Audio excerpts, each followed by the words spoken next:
रोकवित क्या, आपके हो हमारे टैक्स का पैसा।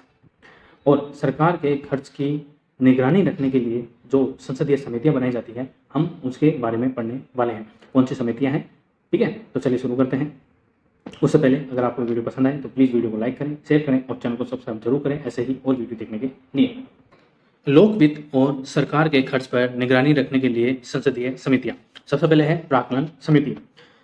बजट में सरकार द्वारा प्रस्तावित खर्च या व्यय की समीक्षा करने और सार्वजनिक व्यय में मितव्ययता यानी कि कम खर्च करना लाने हेतु सुझाव देने के लिए वर्ष 1950 में प्राक्कलन समिति को गठित किया गया था। तो कई बार यही पूछ लिया जाता है कि प्राक्कलन समिति को पहली बार कब गठित किया गया था, तो 1950 में किया गया था। इसका उद्देश्य क्या है कि सरकार का जो बजट है उसके अंदर खर्च और व्यय की समीक्षा करना और सार्वजनिक व्यय में खर्च में कमी लाने हेतु सुझाव देने के लिए 1950 में प्राक्कलन समिति का गठन किया गया था।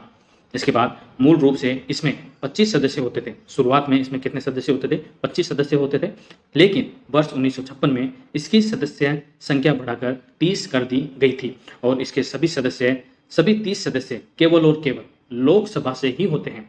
किससे होते हैं, लोकसभा से होते हैं। अब आप सोच रहे होंगे कि लोकसभा से क्यों होते हैं, क्योंकि जब भारत का नागरिक अपने प्रतिनिधि को चुनकर भेजता है तो वो किस में शामिल होते हैं, वो लोकसभा के अंदर शामिल होते हैं।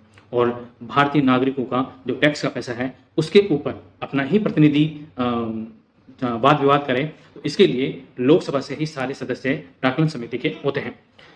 कितने होते हैं, 30 सदस्य होते हैं, जबकि मूल रूप से कितने थे, 25। लोकसभा के अध्यक्ष द्वारा लोकसभा के सदस्यों में से ही समिति के अध्यक्ष की नियुक्ति की जाती है। तो लोकसभा के जो सदस्य होते हैं उनमें से ही इस समिति के अध्यक्ष की नियुक्ति की जाती है।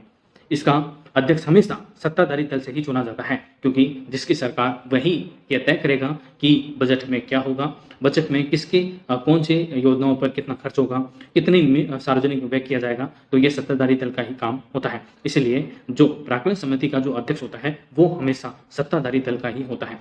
तो वर्तमान में प्राक्कलन समिति का अध्यक्ष कौन है, ठीक है। ये तो सीधी सी बात है कि केंद्र में बीजेपी की सरकार है, तो बीजेपी की सरकार का ही अध्यक्ष होगा, क्योंकि यही सत्ता है अभी सरकार में।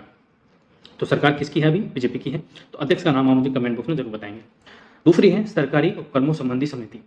सरकारी उपक्रमों संबंधी समिति को कृष्ण मेनन समिति की सिफारिशों पर 1964 में गठित किया गया था।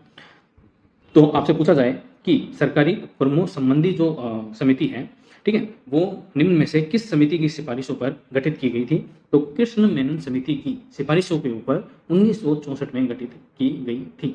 वर्ष 1974 में इसकी सदस्य संख्या 15 से बढ़ाकर 22 कर दी गई, जिसमें लोकसभा से 15 और राज्यसभा से 7 सदस्य शामिल किए गए। तो कुल सदस्य संख्या सरकारी उपक्रमों संबंधी समिति में 22 है, जिसमें 15 तो है लोकसभा से और 7 है राज्यसभा से। लोकसभा के अध्यक्ष द्वारा केवल लोकसभा के सदस्यों में ही समिति के अध्यक्ष की नियुक्ति की जाती है, ठीक है। तो जैसे लोकसभा के अंदर है तो लोकसभा के जो अध्यक्ष द्वारा ही केवल लोकसभा के सदस्यों में से ही समिति के अध्यक्ष की नियुक्ति की जाती है।